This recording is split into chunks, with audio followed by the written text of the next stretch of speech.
Those Space People, a podcast series of casual cosmic conversations with people working on exciting space projects. Today we have Alice Carruth with us. She is a podcast producer at T Minus Space Daily Podcast, and Alice has a background in broadcasting and media, and she's currently based in New Mexico, United States. Welcome to the podcast, Alice. Thank you so much for having me on. I'm super excited for this conversation because it's my first time having a guest who's professionally into podcasting, and I'm all ears for all the wisdom that you're going to hopefully share with me. Oh, I don't think I've got much. I'll do my best though. Great. So, you are a podcast producer. What is the role of a podcast producer, and is it any different in the space industry? That's a really good question. No, it's not different in the space industry. There's a massive crossover when it comes to marketing, PR, when it comes to space news, broadcasting. But having an understanding of the technology definitely helps, as I'm sure you're very much aware, because it takes taking the very complex technology that is used in space for launch, for satellite data, for everything thing that space touches, and trying to simplify it to a wider audience. So my role is really to take the daily news stories, and I source them from all the many different areas of where we get space news, so either from other news companies, from press releases, from directly from companies, sourcing them from social media sometimes, because that's a primary source of a lot of our space companies that work over here in the US, and then simplifying it. So the way I've explained it to a lot of people is we're like an RSS feed of your daily headlines, and we try and break it down in a way that makes it digestible for everybody to be able to obtain. So within 20 minutes, we give you the daily headlines and a quick chat with somebody from the space industry that might be of interest to you. And the space industry is huge, as I'm sure you're very aware. So we cover such a breadth of different things, everything from space tourism to satellites to observation is really growing. We also talk about infrastructure and machining and all of the components that go into making a rocket, so that we cover everything. So when we talk about people that are our audience, it covers all of the people that work in every single part, and sometimes in parallel as well. And we really try to help them understand what's going on every single day, to keep an eye on the industry and keep up to date with the latest information. So my job is just to source all that information, try and break it down into a way that people understand. And then on top of that, set up interviews of people that I think are interesting who work in the space industry, a lot like you do every single time you do your podcast. And you also have a background in event management and public relations and media. You've worked quite a bit in a lot of these different areas. Is there any difference in how all these are done in the space industry versus other industries? Yeah, I've ping-ponged around a bit in my career. So I started off in broadcast journalism. I worked at ITV in London, and then I went over to Al Jazeera in the Middle East. And I ended up pinging over here to the US 10 years ago, not having any experience in space, but I ended up in New Mexico, which is the birthplace of the US space program. So about 6, 7 years ago, I was working at a local radio station, helping out and doing some producing there. And I got to interview a guy who worked at Virgin Galactic. And one of my questions to them was, why New Mexico? Why have you come here? I don't understand why you've picked this random in the middle of nowhere location. And he started telling me about the space history here. This is the first place that the US did any of their missile and rocketry testing. In fact, Robert Goddard came down here in the 1930s and was doing rocketry down here back then. They've actually launched more suborbital vehicles in this area than anywhere else in the US territory, but nobody was talking about it. And I got the buzz straight away. Space is something I've always been interested in, but not necessarily anything I became too aware of. But being a journalist, I immersed myself, I did my research, and I started to learn more about it and just got the buzz. I think it's really interesting.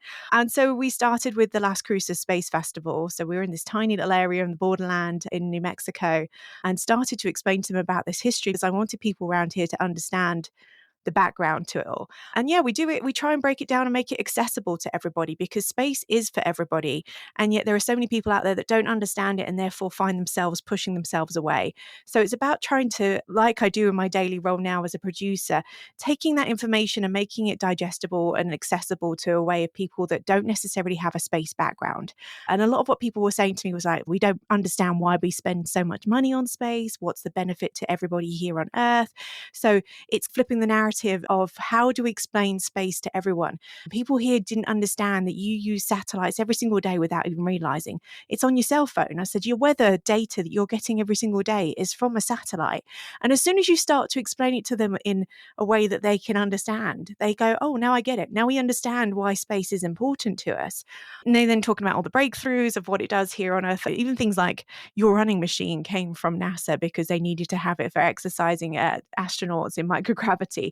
And all of a sudden, it was like a click of, okay, there is benefits to me on a daily basis. So yeah, events were a fun little way of doing it. But again, it's taking that information, bringing it down to a level that is more accessible to everybody else. And then I fell into working for a startup who was doing communications in space. It was a pure luck opportunity. They needed somebody who understood social media and press releases.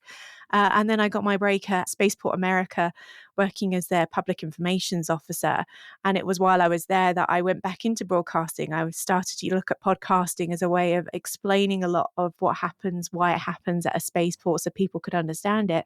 And N2K reached out and said, we're doing a space podcast. Would you be interested in applying for this position? So I applied for the producer role. So I've been very lucky that it's all fallen in my lap a little bit, that space just happened on me rather than me searching it out, which a lot of people have these great stories about how they dreamt of being an astronaut. I didn't.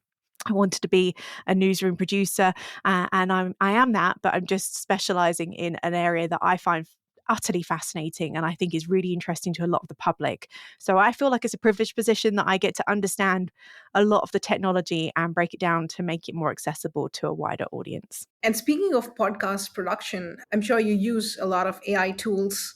What kind of tools do you use, and how much of AI tools do you actually use in your day to day? So I do use it daily. My boss is very into trying to get our social media written by we call it our marketing intern, which I'm sure my marketing department will absolutely hate. But that's the only time I use it. I use ChatGPT to be able to take my script and write me a summary every single day of what I've just written in that script. I still try and write everything myself. I'm very particular about that. Sometimes it can be, some press releases are pretty self-written, and I'm always attributing back to where our sourcing are. So I'm not trying to pretend that I'm a writing genius, but I do think when it comes to your spoken word, it should be human. And podcasting is such a one-on-one conversation that if I start trying to repeat an AI, I might as well just have the AI read it for you. And I don't want to do that. I want to create an area where people are brought in and feel like they're having a chat with me or with our host, Maria, and that we can talk to them about it in a human way. Because if we start to take humans out of that equation, you lose the connection, which is what broadcasting really is all about.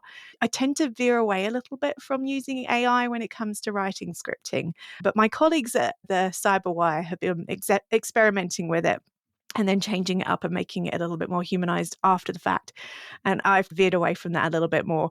I have time. That's my job full time, to be able to write scripting every day. So I'm in a very privileged position to be able to spend time to do that and try and make it more digestible for people that are listening at home. What's your opinion on AI tools eventually evolving into being powerful enough for complete content creation and perhaps even taking over the entire podcast production from concept to delivery without any human intervention at all? Because I'm especially curious if this would work for the space industry because it's still evolving compared to the more matured industries. There are some huge benefits when it comes to AI. We've been doing some work with the Amazon Web Services that use a lot of generative AI in their data solutions. And it's fascinating and incredible what they're able to do. They use this Earth observation tool where they're able to eliminate clouds from Earth observation data collection. So rather than sending back a massive dump of images that somebody has to scroll through and take out every single image that's obscured by clouds, AI is able to already do that for you, and it saves on the storage capacity. And that is an incredible benefit to AI. When it comes to delivering narratives and stories, I still think AI has a lot to learn. And so personally, it's going to be a while before I start to look to AI for my news stories. So I digest a lot of media. That's my background. And I tend to go through a lot of newspapers, broadcasting. And the moment I get a story read by an AI voice, or I know that you can hear it in the way that they deliver that it's an AI written story, I tend to, as an audience, steer away from it. It's not something I like and enjoy. Now, that doesn't mean that eventually it's not going to help. And I certainly can see with a lot of the space industry that don't have a marketing plan, why it's appealing to be able to use AI. But I still think when it comes to delivering a narrative, you need to humanize it. A computer is not going to understand the benefit to a human because it's not a human. And really, when you're delivering what your product is when it comes to space, you've got to understand that human reason why it's interesting, why it's important to them, even if it is a manufacturing tool or a different bit of material that you've come up with. You still need to explain to people why in a way that they will understand. And AI is just not there yet. So I can see the benefit to it. I can certainly see people using it for social media posting and things like that. But I still think you need to have that human involvement because it's not there. And I don't think it's going to be there for a while until you really start getting that narrative directed in the way that you want it to come across. Yeah, I guess we will soon start seeing a lot of filters for AI against AI, as an AI filters, like we have spam filters on our for our boxes. We're gonna have AI filters on our news feeds. I think that's a good thing. I don't want to be able to see things. I want people to write things. It's like trying to eliminate an entire industry. Journalism was all about democracy. It's about somebody telling the story and being the person to be your person. That's how I grew up with media when I was growing up in the UK. Is we had the BBC. The BBC had correspondents on the front line in war zones that are able to tell us exactly what's going on. I think in the last 10 to 15 years since social media, we've veered away a lot from that and people have started to get a lot of distrust when it comes to traditional media. But then there are these companies like ours, which N2K stands for News to Knowledge, that really go back to the pillars of what journalism is about. We're not trying to trick anybody. We're not trying to make people get caught out or anything. We're not going to be paparazzi trying to capture you in your underwear through your window. We're about trying to tell a story that's going to give people information and trying to let them make the opinion. That's what drew me to Al Jazeera when I went over and worked there in the Middle East for 6 years for Al Jazeera English. Their slogan is every story, every angle. And one of the first days there when I was training, they were like talking about terrorists and said, one man's terrorist is another man's freedom fighter. And really, it's not up to you as the writer to decide which side that is. You let the audience do it. You give them the information and you trust that they will figure out which side they want to stick with. And I think that's what journalism should always be about. And I hope that's what we're always going to veer back towards. So circling back a little bit, as you've mentioned, you have quite a bit of experience in television and media during your time in London and also in the Middle East. So from your experience, what do you think the space industry can learn from other sectors? Oh, a ton. I think people don't realize even that it's a business vertical that's the same as everything else. We still need people that work in every area, in administration, in legal, in accountancy. There is a lot of transferable skills that can come across, and it's the same with media. The marketing approach is pretty much the same when it comes to every single business out there. It's just having the people that understand the technology and are able to digest it in a manner that, like I say, humanizes it and makes it accessible to everybody else. So I think there's a crossover with pretty much every industry. The one thing I will say is that space needs to learn how to market.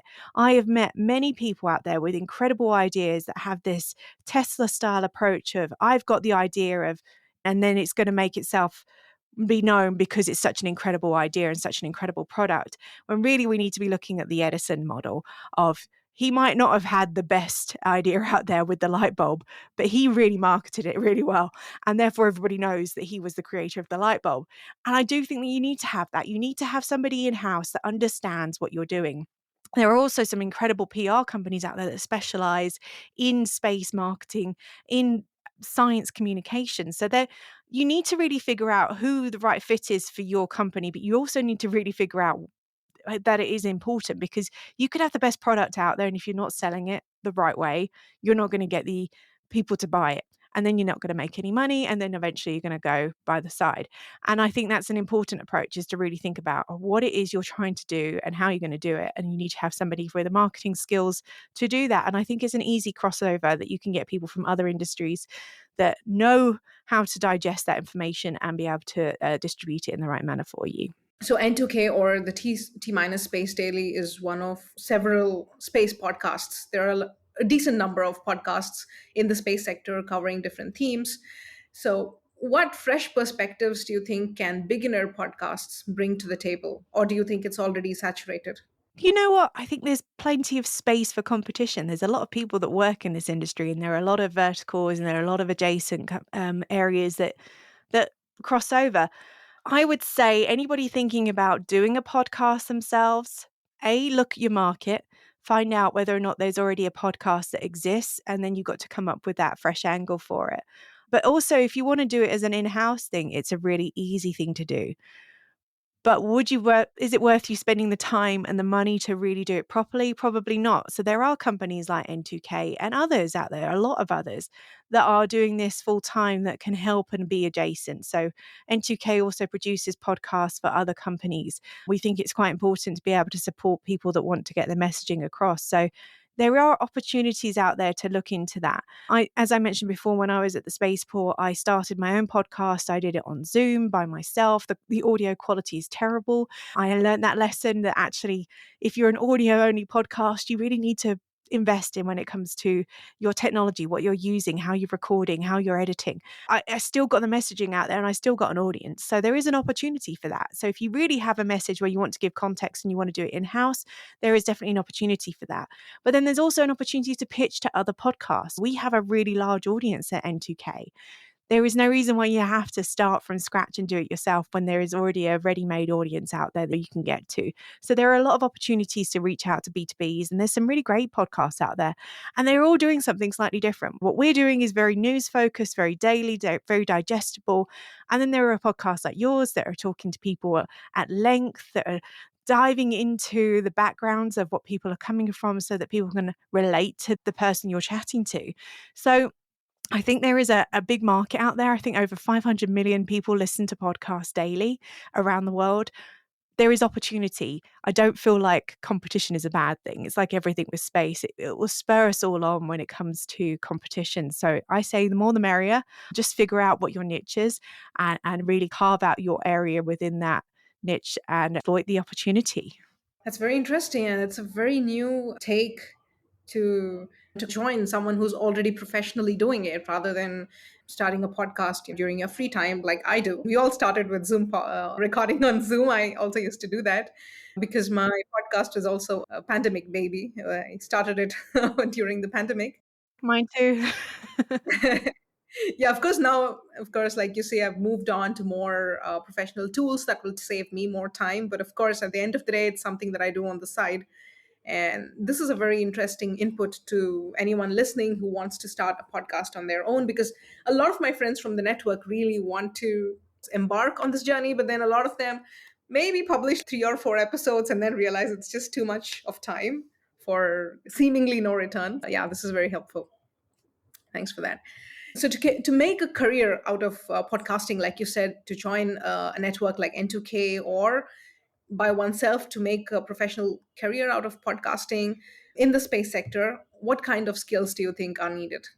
You need to get the audience. That's the big key kicker when it comes to making money off of a podcast. There's some great platforms out there, but you need to really get about 5,000 listeners per episode to really make money when it comes to advertising. Or you need to get underwriters. To make a career out of it is actually really tough. That's why when I started and I was doing it, it was part of my job in PR and marketing to do outreach. And to me, it was just a tool to be able to figure out another method to reach people in a relatively cheap way, which is why I did it just on Zoom. And then I was able to share on social media. And it worked. And it is an effective tool, that manner. But there was no way on earth I was going to get the audience to be able to reach enough to be able to make money from it. What N2K does is we're a multi-factor company. We have a media section that's about sharing the news. And then we have a learning section that focuses on training for cybersecurity. And so we are able to do in-house training, which is paid for by companies like Costco to come in and train the staff on cybersecurity. And then we have a whole testing area. People have to have qualifications in certain areas of cybersecurity. So you can go and purchase a test practice test from the company as well. So that's really our bread and butter, is we make the money through that area. And then we're able to promote that training through our media section with the Cyberwire and N2K's space in T minus. It's a really difficult one to actually make money from a podcast. There are very few. The Joe Rogans of the world out there are rare. He just signed a $250 million deal with Spotify to continue his podcast. And he does an incredible job. He does a really great job of chatting. And actually, he's a long form podcast, which is also quite a rare area as well, but talks to people from every single background and every single topic. So he's not got a niche area. You've got to have the personality of Joe Rogan to be able to do that. and unfortunately, not all of us have that personality to really carry it off. So I would say if you're going to approach podcasting, you've got to be honest with yourself about why you're doing it. Is it because you want to promote a product? Is it because you want to help people figure out how to get into the industry? Is it because you want to explain things to people? What is it you're trying to achieve with that? And then you've got to be realistic about whether or not you're going to get the audience numbers to be able to make money from it. I think what you're doing is incredible. And as an engineer, to be able to tell stories is also a really important area. I've met quite a few people that started off their careers as an engineer and ended up in communications because you understand exactly the technology you're talking about all around you. And I think that's a really important skill, to be able to understand that and then be able to explain it to everybody. That's a rare thing actually for engineers. And I can say that for a lot of my good friends out there who are just not, they tend to be introverted people. They're not very good at being able to explain what it is they're doing in this really highly complex area to people that don't understand exactly what it is that they do on a day-to-day basis. You're in this wonderful little niche area of being able to do that. So I think that's a really important thing to be able to cover. But it's not for everybody. And like I say, there are definitely opportunities out there to pitch to people. It's a bit like the idea of starting your own newsletter or starting your own newspaper. Why would you come up with your own media product in-house if there's already somebody that's doing it out there? You just want to be able to pitch to them. And there are so many, like you say, great space podcasts already out there that are already covering so many different areas. I would start with that first before starting thinking about your own, is to figure out who's already got something out there, how you can pitch to them, how you can get on their podcast and see what the interaction is. And maybe they will let you use that audio for your own promotion. And that way you're not having to put in all the effort.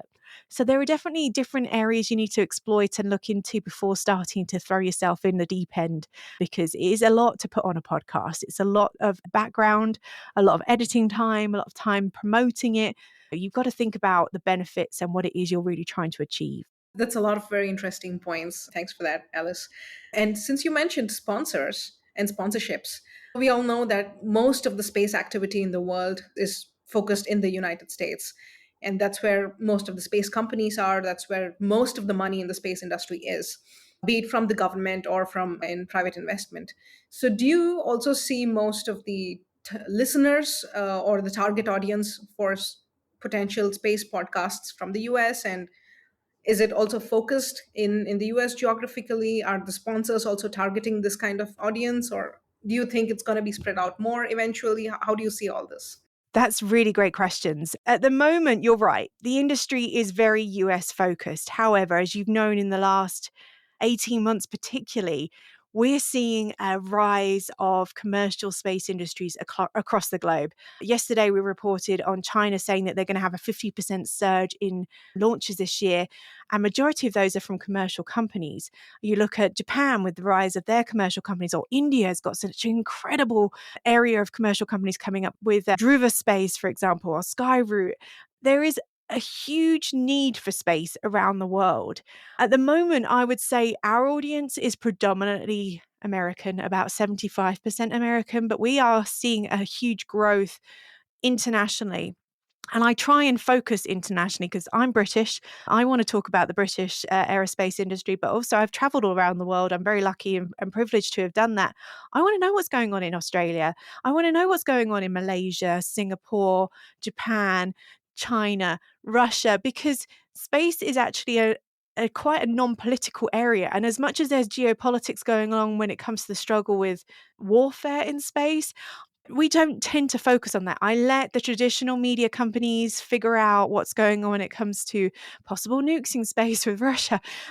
I'm more focused on the technology and what's happening around the world and what's the true story and not the politics that's going on behind it. So I would say there's a definite growing need for talking about everything else that's going on. We had the spaceplane company Polaris come on from Germany, for example. Not many people in the US knew about them. And all of a sudden we were like, sorry, there's a whole company over in Germany that's focusing on space planes. And none of us knew that was happening because unfortunately we're so narrow minded over here in the US when it comes to the space industry. They're not thinking about what's going on. So I try to give a platform to international companies. We've had on spaceports from around the world. I've had space agencies from around the world, different companies coming on, because I do think we need to give a voice to it. I do think people need to recognize this is not a US centric industry anymore. It's a completely global industry. And I do think at the moment we're at this really fascinating, interesting time, a tipping point of where we're going to start to see this rise of global space. And we're going to see a lot more people putting themselves out there. Not just Japan with Slim finally landing on the moon, making it the 5th country, by the way, to have its own lunar lander. I think we're going to see a lot of this rise of commercial companies around the globe and a lot of things going on with them. So I think trying to look at it, perhaps like with you, you're based in Germany and in mainland Europe. There are opportunities out there to have something that's maybe focused on the European market. And then you can maybe work with the US market and go, we're focused on this and we can come onto your podcast and talk about what's going on over here. So there's definitely an opportunity out there for regional coverage when it comes to space. And I hope people start to really approach it like that. And I hope the industry is starting to see that space is a lot more than just the US and Russia nowadays. That's a very nice perspective, and I'm also looking forward to an almost sci-fi kind of future, space sci-fi kind of future, where we represent space in out in the universe as globally as from spaceship Earth rather than from different countries. So it's at least that's the vision I have when I do anything related to space. That's my biggest motivation. I completely agree with you. As a woman in the industry, and there were still less than 30% represented across the US space industry, I find that as a British woman in the US industry, it's definitely been that as well. So I've lent into it. I've become known as this weird British lady that turns up harping on about space in a lot of these conferences. If that's my little niche and how I'm going to get known and how I'm going to network and get my story across, then I'm going to go with it. And I think everybody else should be doing that as well. I've spoken to some really incredible people that are just as knowledgeable, if not way more so than I am. Trust me, a lot more, that are across the globe that are saying, I don't know how to even start. And I'm like, you are probably far more equipped to be able to do this job than I am. So I'm hoping they figure out their way in, and I'm hoping they figure out their little niche and how they're going to put their stories across. And I'm open to being able to support that as well. I think the only way humanity is ever going to progress is by bringing everybody on board.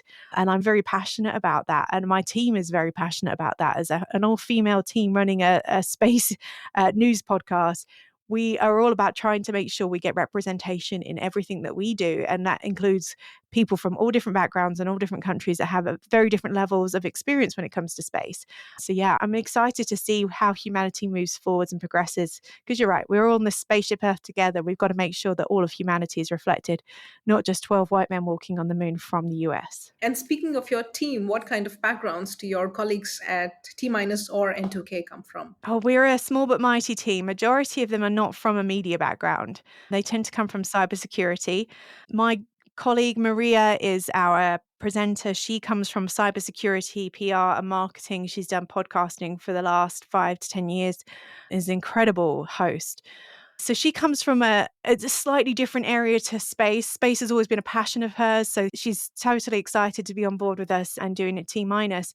She's space. I feel like it's that crossover skill. She's come from this IT world and cybersecurity world, but understands how to explain technology. So it's an easy crossover for her to come to that. Jen Iben, our VP, has been with N2K from the start of the Cyberwire podcast, which is now 8 years old. She's got some incredible skills that are easy transferable into space. And Brandon Karpf, who's our vice president, had a naval career not long before starting at N2K. So he's from a cyber background with the Navy. So he's got a kind of high level security background. You don't necessarily have to have a background in space to be able to report on space. You've just got to have an understanding of it. And I think that's the really important part, a passion and understanding. It's like with any kind of job, you've got to love what you do and you've got to be interested in it, because if you're not, then what's the point in doing it? You're going to start to not enjoy that every single day, but you're also not going to tell the right stories with it. So I think that's a really important factor, more so than having the experience. Space is still relatively new as an industry. Until 10, 15 years ago, it was only federal agencies that were working in it. So it was a really small area. Now we're looking at people, like I've mentioned before, not just in the US here with commercial companies, but around the world that are working in space and in countries that hadn't had access to space before. So you got to look at it as it's not so much about having the right background and having the right experience in space, but having the right passions and skills to be able to communicate that in the right manner. So I wish space industry would look outside of the space industry when it comes to recruitment, because we've got a workforce problem. And I think we need to start really approaching it in transferable skills from other industries and seeing where we can bring in new people, new ideas to really help build up the workforce for space. I absolutely agree with every single point you said. And I'm also very passionate about bringing a lot of workforce, a lot of talent from other sectors, because even on the tech side of things, a lot of roles in the space industry do not need knowledge of space, because you can learn a lot of these concepts on the job.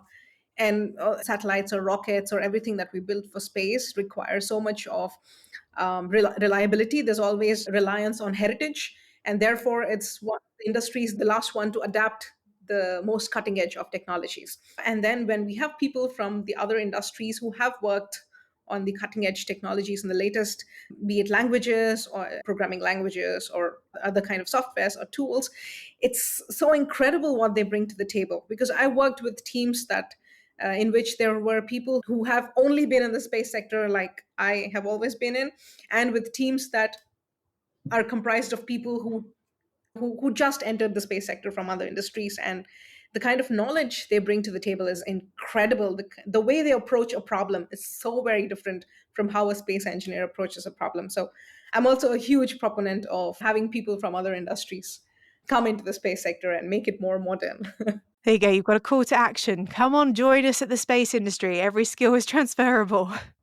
Yeah. So also, I'd love to know, because you worked in different parts of the world. You're currently in the United States now, and you're from London, like you said, and you also worked in the Middle East.